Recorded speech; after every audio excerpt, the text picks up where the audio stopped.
The home team setting the theme for the game early. Hagen Slimp hitting his top target early and often tonight. Deshaun Fed, we know he's a playmaker. He's a confident kid, and he shows out early.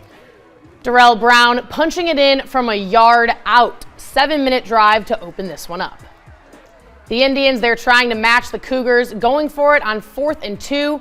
But this is where it's not going to go down. We talked about that veteran defense that the Cougars have. They showed out early, was able to get them some momentum early on. Short field position, only one place to go from here, and that's the end zone.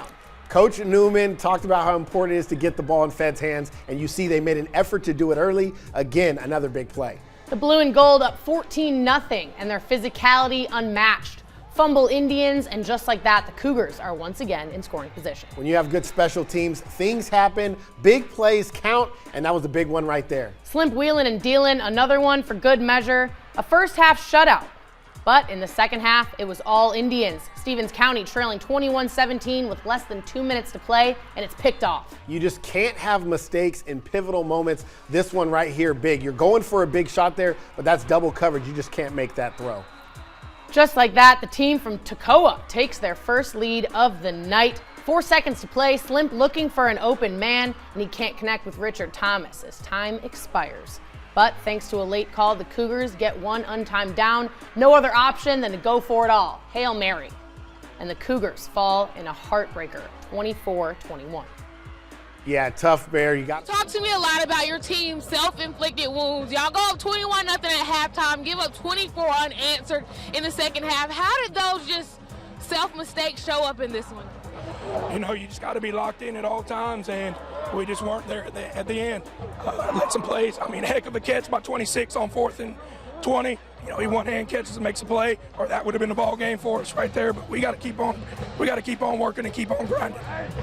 Y'all were pretty aggressive in the kicking game. That onside kick, do you regret any of those calls? Oh no, not at all. Like I said, you got to come into these games trying to win. Well, thank you, Coach. Thank y'all. Tough loss there for Crisp County. We are now joined by Morgan Jackson, who was in Cordele for this one. Morgan, 21-0 lead. It didn't go their way in the second half. You said there was a lot of mistakes. What went wrong for the Cougars?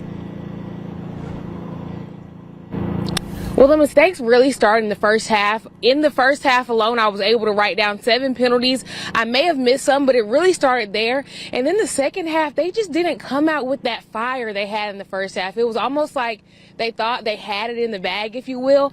And then they decided to do an onside kick when they were up 21-7, I believe.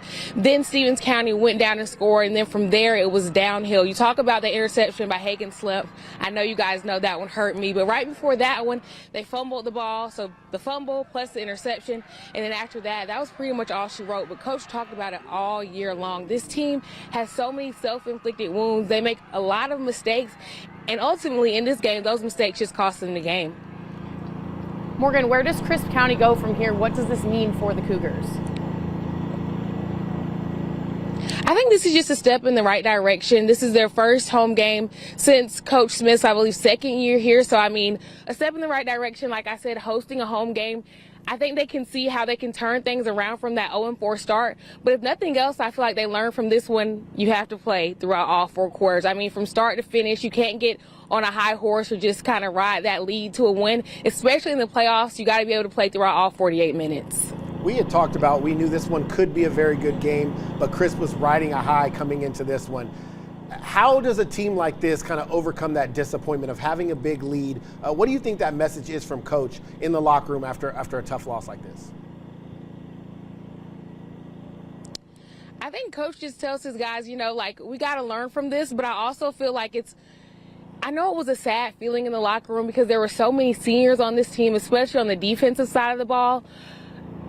It's just tough, and I think Coach just tells them, you know, next year we're going to come out, we're going to have a new quarterback, we're going to have some new guys that really need to step up on defense, but they're just going to learn from this. That's all you can do in a game like that. Thanks, Morgan. You and Tristan, make sure you guys get home safe. Thanks.